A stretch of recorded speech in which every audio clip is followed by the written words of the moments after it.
이재명 대통령이 제39회 국무회의를 열어 2026년도 예산안을 심의 의결했습니다. 이 대통령은 올해보다 8.1% 늘려 728조 원으로 편성된 내년도 예산안이 경제 대혁신의 마중물이 될 거라고 힘주어 말했습니다. 현재 우리 경제가 신기술 주도의 산업경제 혁신, 수출 의존형 경제 개선이라는 두 가지 과제를 동시에 안고 있다고 진단했는데 내년도 예산안을 통해 이런 문제를 해결하고 경제 회복과 성장이 이루어질 걸로 전망한 겁니다. 이 대통령은 지금은 그 어느 때보다 재정의 적극적 역할이 필요한 시점이라고 강조했습니다. 뿌릴 씨앗이 부족하다고 밭을 묵혀놓는 그런 우를 범할 수는 없습니다. 씨앗을 빌려서라도 뿌려서 농사를 준비하는 게 상식이고 순리입니다. 이 대통령은 국무위원들에게 국회와 긴밀히 소통하며 예산안이 차질 없이 처리될 수 있도록 만전을 기해달라고 지시했습니다. 예산과 재원이 많이 부족한 상황에서 SOC 예산의 경우는 민간 자원을 조달해 재정 부담을 줄이면서 국민께 투자 기회를 드릴 수 있는 공공과 민간의 중간 형태를 모색해달라 당부했습니다. 국회를 통과한 노란봉투법 관련해선 법 개정의 진정한 목적이 노사 상호 존중과 협력 촉진인 만큼 노동계의 책임 있는 경제 주체로서 상생의 정신을 발휘해달라고 당부했습니다. 검찰개혁에 대해선 권한 남용을 막고 원활한 수사권 운용을 위한 실질 방안이 필요하다고 언급했습니다. 특히 중요 쟁점은 해법을 마련하기 위해 국민 앞에서 합리적으로 논쟁하고 토론하라고 주문했습니다. 이 대통령은 이와 함께 이번 미일 순방을 통해 형성된 신뢰관계를 바탕으로 우리 국익을 지키고 다른 주변국과 협력도 확대해 나가게 했다고 약속했습니다. 아울러 순방 성과를 이어가려면 초당적 협력이 뒷받침돼야 한다며 외교 문제나 국익과 관련해선 최소한 다른 목소리는 없어야 한다고 강조했습니다. KTV 이혜진입니다. 정부의 내년도 예산안은 전임 정부의 긴축 재정에 마침표를 찍고 확장 재정으로 돌아섰습니다. 구윤철 경제부총리는 단순히 확장적 재정 운용이 아닌 전략적 재정 운용이 필요하다고 강조했습니다. 그러면서 재정이 회복과 성장을 견인하고 선도 경제로의 대전환을 뒷받침하도록 했다고 덧붙였습니다. 정부는 내년 예산안에서 줄일 것은 대폭 줄이거나 없애고 해야 할 일에는 과감하게 투자하여 성과 중심의 재정 운영에 집중하였습니다. 기술이 주도하는 초혁신 경제 실현을 위해 72조 원을 투자합니다. AI 3강 도약을 목표로 10조 1천억 원을 투자, 산업과 생활, 공공 전 분야에 AI를 도입합니다. 산업에서는 우수한 제조 역량 데이터를 활용한 피지컬 AI 중점 사업에 5년간 6조 원을 투자하기로 했습니다. 생활 밀접형 제품 300개에 신속한 AI를 적용 지원하는 AX 스프린트 300을 추진합니다. 전국민 AI 붐업을 위해 맞춤형 교육을 선보이고 고성능 GPU 5만 장 조기 확보에 나섭니다. AGI 준비 프로젝트와 피지컬 AI 선도 기술 등 AI 연구 기반도 본격 조성하기로 했습니다. R&D와 신산업 혁신에는 44조 3천억 원을 투자합니다. 6대 전략산업으로 지정한 A, B, C, D, E, F 육성을 위해 역대 최대 수준인 R&D 투자로 분야별 핵심 기술 개발에 나섭니다. 신산업 분야 100조 원 이상의 국민성장펀드를 조성하고 역대 최대 규모의 모태펀드를 출자해 스케일업을 뒷받침할 계획입니다. 통상 현안 대응과 수출 지원에도 4조 3천억 원을 투입해 조선 MRO 등 글로벌 협력을 강화합니다. 통상위기, 기후변화와 같은 글로벌 현안에도 선제적으로 대응하겠습니다. K유통 플랫폼 해외 진출 지원을 신설하고 관세 피해 기업에 대한 긴급 지원 바우처를 제공하기로 했습니다. 에너지 전환과 탄소 중립을 위해 아리백 산단을 조성하고 분산형 전력망을 구축하기로 했습니다. 최대 100만 원 규모의 전기차 전환 지원금과 온실가스 감축 설비를 신규 도입하기로 했습니다. 또한 글로벌 소프트 파워 빅5 문화강국 조성을 목표로 5조 7천억 원을 투자해 컬처와 관광, 푸드, 뷰티 등 K붐업에 나섭니다. KTV 신국진입니다. 우선 지방 거점 성장 분야입니다. 새 정부 핵심 교육과제인 서울대 10개 만들기를 위해 거점 국립대 육성 예산을 5천억 원 더 늘려 내년에 8,733억 원을 편성했습니다. 저출생 고령화 문제를 해결하기 위한 예산도 대폭 늘었습니다. 특히 아동수당 지급 연령은 현재 7세 이하에서 내년 8세 이하로 확대되는데 인구 감소 지역에는 최대 12만 원까지 지급됩니다. 다자녀 장애인 가구 기저귀 분유 지원 대상은 중위소득 80%에서 100%로 확대하고 독감 무료 접종 대상의 14세 청소년을, HPV 접종 대상엔 12세 남성을 추가했습니다. 육아기 근로시간 단축급여 상한은 220만 원에서 250만 원으로 인상합니다. 의료와 요양을 집에서 받는 통합돌봄이 내년 3월 전국에 확대 시행되는 것에 맞춰 재정 여건이 어려운 183개 지자체를 지원하는 예산이 편성됐고 청년 미래적금이 신설됩니다. 사회 안전망 강화에 필요한 예산도 상당 부분 증액됐습니다. 기초생활보장을 위한 생계급여액은 4인 가구 기준 올해보다 12만 7천 원 인상됐습니다. 24조 원 규모의 지역사랑 상품권 발행도 지원합니다. 산재사고 예방과 관련해서는 영세사업장과 건설 현장에 필수 안전시설과 장비를 신설하는 등 1조 5천억 원을 투자합니다. KTV 정유리입니다. 통계청이 발표한 지난달 산업활동 동향에 따르면 전 산업 생산지수는 114.4로 전달인 6월보다 0.3% 증가했습니다.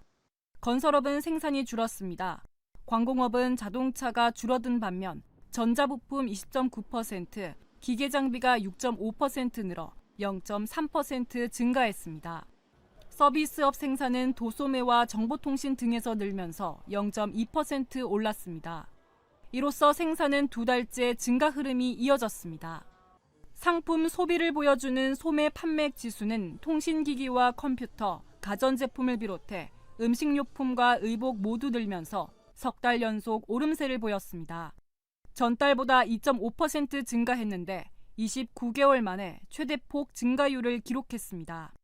2차 추경에 포함되었던 민생회복 소비 쿠폰, 으뜸요율 가전 환급 사업 등의 영향으로 재화 소비는 물론 서비스업의 유통 외식 숙박, 미용 등 개인 서비스 이용이 증가하는 것으로 조사되었습니다.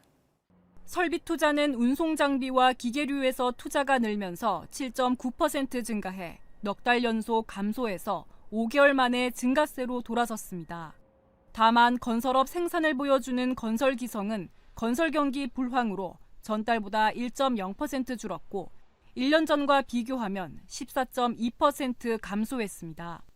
생산과 소비, 투자 모두 증가세를 보인 것은 지난 2월 이후 5개월 만입니다.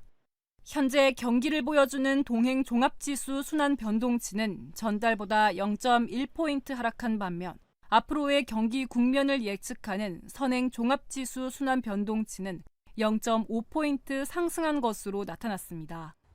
KTV 이리나입니다. 김정은 북한 국무위원장은 다음 달 3일 중국 베이징에서 열리는 이른바 전승절 행사에 참석합니다. 1945년 9월 2일 일본 정부가 무조건 항복한다는 문서에 서명하자 중국 정부는 그 다음 날인 9월 3일을 항일전쟁 승리 기념일로 기리고 있습니다. 올해 80주년을 맞아 기념식을 성대하게 치른다는 계획입니다. 김정은 위원장의 중국 방문은 네 번째이자 2019년 이후 6년여 만입니다. 2018년 3번, 2019년 1번 방문했는데 모두 남북정상회담, 북미 정상회담 전후에 이뤄졌습니다. 중요한 외교를 앞두고 전통적 우군인 중국의 지지를 확보하는 차원으로 해석됐습니다. 이런 점에서 김 위원장의 이번 중국 방문에도 관심이 모입니다. 특히 도널드 트럼프 미국 대통령이 한미 정상회담에서 올해 김 위원장을 만나고 싶다고 말한 후 중국 방문이 공식 발표된 점에서 그렇습니다. Well, I'm meeting a lot of people. I mean, it's hard to say that, but I'd like to meet him this year. 우리 정부도 김 위원장의 중국 방문을 예의주시하고 있습니다. 이를 계기로 북한이 대화에 나설지도 주목하고 있습니다. 이에 대해서 저희도 예의주시하면서 살펴보도록 하겠습니다. 위성락 국가안보실장도 한 라디오 방송에 출연해 꽤 주목을 요하는 상황 진전이라고 말했습니다. 강훈식 대통령 비서실장도 지난 28일 기자간담회에서 김 위원장의 방중을 미리 알았고 한미 정상회담에도 영향이 있었다고 밝혔습니다.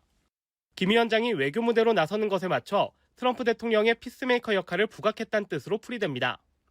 다만 위 실장은 기대를 높게 잡지 않는 것이 오히려 건설적이라며 담담하게 북한의 호응을 기다리는 게 낫다고 설명했습니다. 한편 우리 측에선 우원식 국회의장이 전승절 기념식에 대표로 참석합니다. KTV 문기혁입니다. 이 대통령은 임시 국무회의를 주재한 자리에서 휴가 중 보이스피싱 범죄자를 검거한 경찰관의 신속한 대처에 감사의 뜻을 전하며 이같이 밝혔습니다. 지난 13일 대전 서부경찰서 이진웅 경사는 보이스피싱 피해자가 종이 가방에 담긴 현금을 보이스피싱 일당에 건네는 장면에 포착해 현장에서 검거했습니다. 보건복지부 조사 결과 지난해 발생한 아동학대는 약 2만 4천 건으로 집계됐습니다.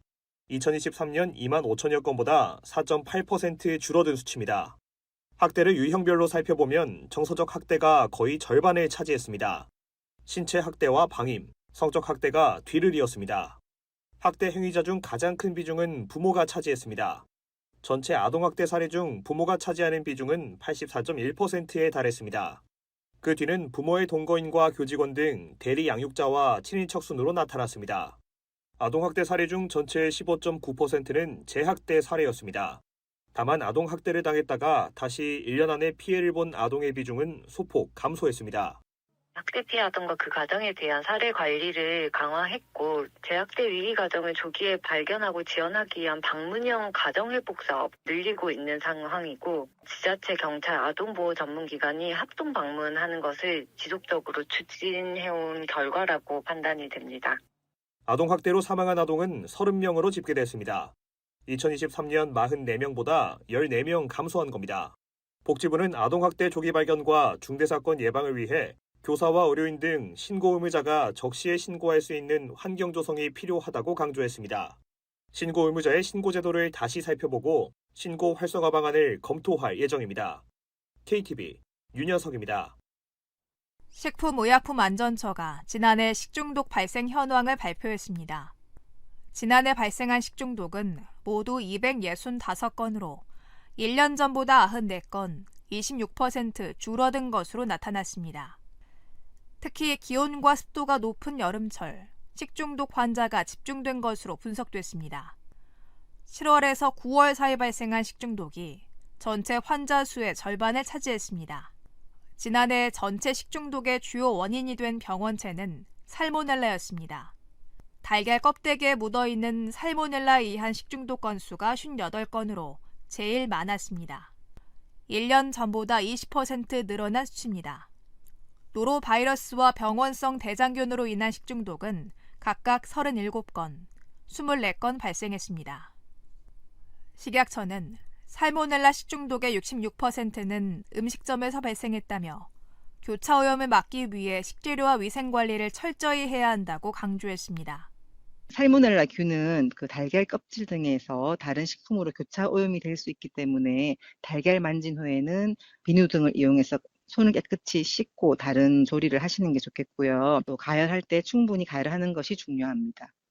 또 9월에도 식중독이 지속될 것으로 예상된다며 냉장식품은 5도 이하, 냉동식품은 영하 18도 이하로 보관하고 식재료별로 조리기구를 구분해 사용하는 등 식중독 예방 수칙을 철저히 준수해야 한다고 강조했습니다. KTV 신경은입니다. 수조마다 가을 제철을 맞은 꽃게가 가득 쌓여 있습니다. 살오른 꽃게를 앞세운 상인의 손길이 분주합니다. 요즘에는 꽃게가 가을 꽃게, 숯꽃게 제철이죠. 그리고 생선은 이제 민어는 좀 지나간 것 같고요. 여기에 지금 전어, 뭐 지나간 며느리도 들어오게 한다는 전어구이. 하지만 가격을 두고 시민들의 표정은 가볍지 않습니다. 10,000원 정도 더 제 생각보다 더 비싼 것 같아요. 한 1kg에 25,000원이면 1kg에 또 거기서 요리하는 값도 얼마 하면 3만 원, 4만 원 또 들어가죠. 1kg. 부담이 많이 가죠.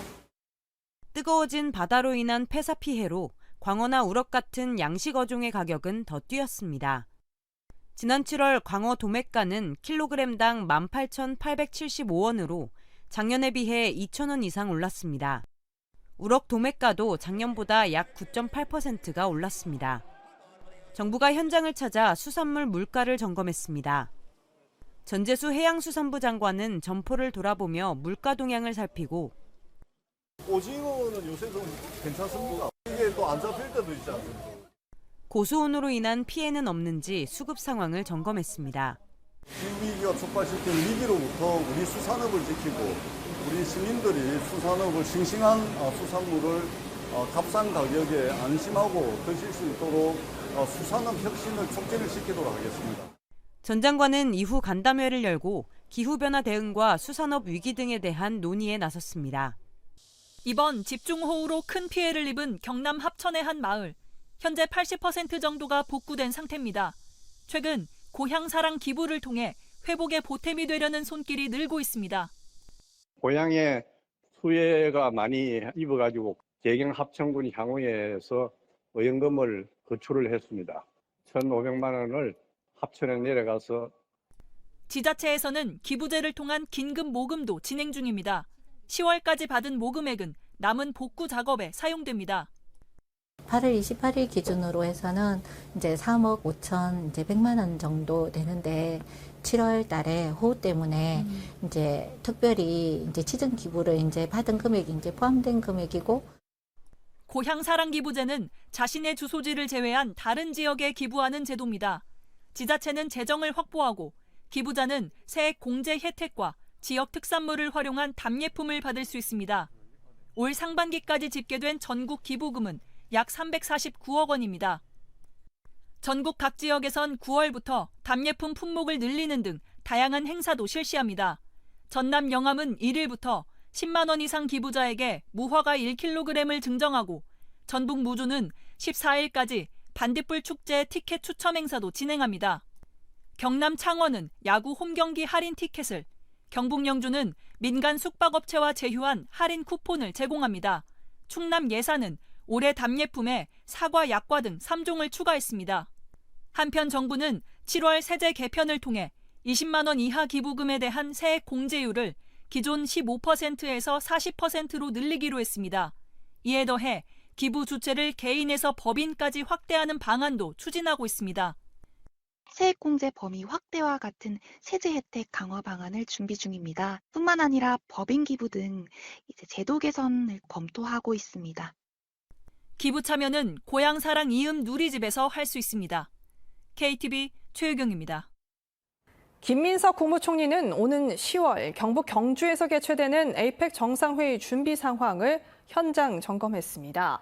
김 총리는 준비하면서 설렘 반 걱정 반이 있었는데 전체적인 틀이 잘 갖춰진 것 같다고 밝혔습니다. 행정안전부는 민생회복 소비 쿠폰 신청 6주 만에 전체 대상자의 98.2%인 4,969만 명이 신청을 마쳤다고 밝혔습니다. 지원금은 28일 자정 기준 총 9조 8억 원이 지급됐습니다. 지급 유형별로는 신용 체크카드가 69.3%로 가장 많았고 지역사랑 상품권과 선불카드 순이었습니다.